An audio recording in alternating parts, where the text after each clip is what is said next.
a new report just out the other day showing that Joe Biden, and this is from Reuters, has given asylum to some 350,000 people in the last, year and a half since 2022. Unbelievable. They have closed 350,000 asylum cases filed by migrants because you know what? They can't keep up with all the people that are coming in. They can't deal with it anymore. So they're like, okay, we're just going to let you go and you go and you go.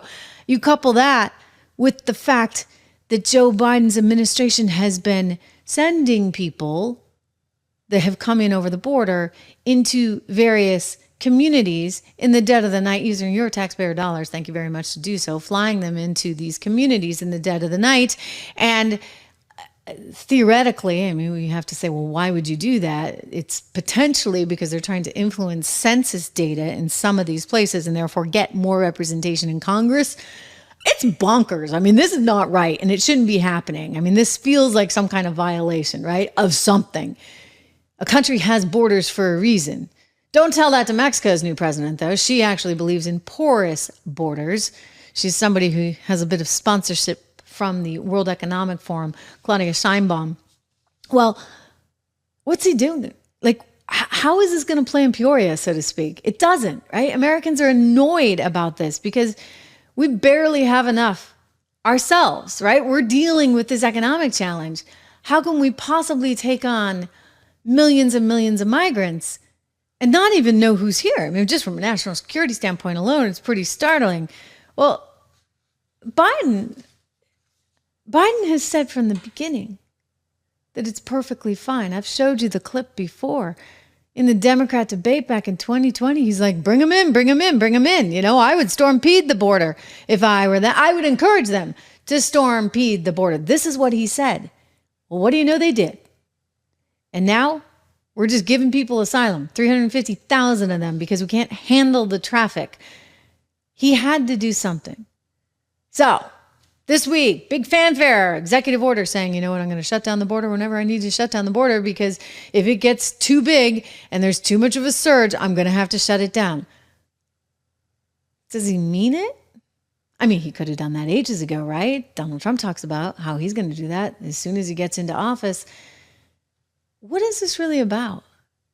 Jen Psaki, MSNBC journalist, now used to be a press person in the White House. She was the communications representative. She put it this way, and actually it's really interesting because she's sort of admitting the truth here. Totally admitting the truth, that this is all for it's political, right? I mean, he's got a debate coming up with Donald Trump on CNN in a couple of days. And what do you know? He's got to actually sound as though he's coherent on the border. He's got to make this be Republicans' fault. He's Mr. Border. Huh. We know he's not. Here's Jen. And regardless of who's mad about the details of what's in here and what isn't in here, it's a political vulnerability for the president and his campaign. They know that. They knew they would have to do something like an executive order before the election politically as well. And that's what we're seeing play out. Yeah. Okay. By the way, cheers. We get Father's Day coming up. If you're interested in your Live Free or Die mug, it's at the Trish Regan shop. TrishRegan.shop. There you go. TrishRegan.shop. Some good 4th of July hats there for you too. Jen Psaki, my gosh, come on. I mean, yes, at least you told us the truth on that one for once. But I do wonder, guys, is this in part, think about what she's saying. It's almost like they want to have their cake and eat it too. Again, it's like, hey, don't worry about this. This is just politics. He just had to do this right before, the election. We knew this was coming. We knew he'd have to do it at some point, because he has to look like he's productive on this. But for all you people that believe in porous borders, like we do over here on the left, don't worry about it because this is just political. I'm sorry, that doesn't work. It shouldn't work. And I think Americans know better. Americans are not happy. And Americans remember who this guy is, right? You have only to go back to 2020 to hear what he said back then. It was the debate, the one where Kamala went up one side and down the other, and somehow still he made her the vice president. Anyway, this was a little gem from that debate. Let's show you what he really thinks about immigration. I would, in fact, make sure that we immediately surge to the border. All those people are seeking asylum. They deserve to be heard. That's who we are. We're a nation that says if you want to flee and you're fleeing oppression, you should come. Okay, I would just be playing that all day long if I were Trump's team. Right? You just keep showing that clip all day long because that's who he is. And as much as he may try to say otherwise now, as much as he's trying to pretend that he's suddenly Mr. Border, that's who he is. And that's who the party is. That's what the left is all about.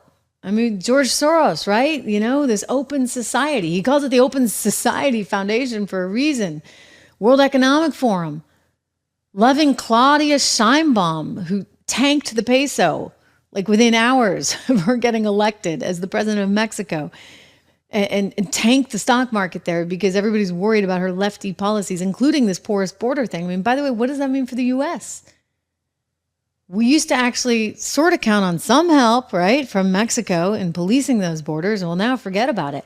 All the more reason, by the way, to have somebody who's going to be tough on this issue in the White House. All the more reason when you go back and you look at these new polls that are coming out of YouGov, it's why Americans are like, well, you know what, we'll just overlook that. We don't care that he's a convicted felon. We just don't care.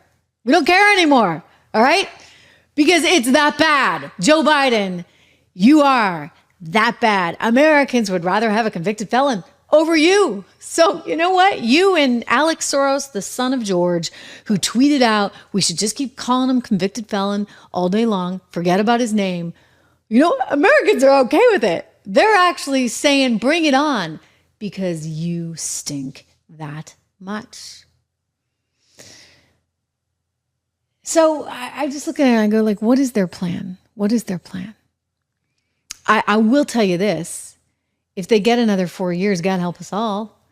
Because what does that mean for policy? What does that mean for the border? What does that mean for the economy and for inflation? What does that mean for international? I mean, we got a lot of stuff, a lot of headwinds out there, from Taiwan to Ukraine to what's going on right now overseas with Israel and Gaza. I mean, a lot of headwinds, right? You need smart people in the room. It's one of the reasons why I'm really happy to have partnered with Americans for Prosperity. These guys are really, really smart. Actually, this Friday, I'm going to have one of their experts on immigration on the program, and we're going to talk all about these crazy 350,000 getting asylum from Joe Biden, these crazy numbers. This is a team that really actually is knee deep in the policy in terms of healthcare, the economy, et cetera. I encourage you to go check them out. Americansforprosperity.org. Really terrific group, smart group of people. Americansforprosperity.org. They care about this policy. I care about this policy. I know you care about this policy. So go check them out. They also have Bidenomics.com. That's a good one, right? Bidenomics.com.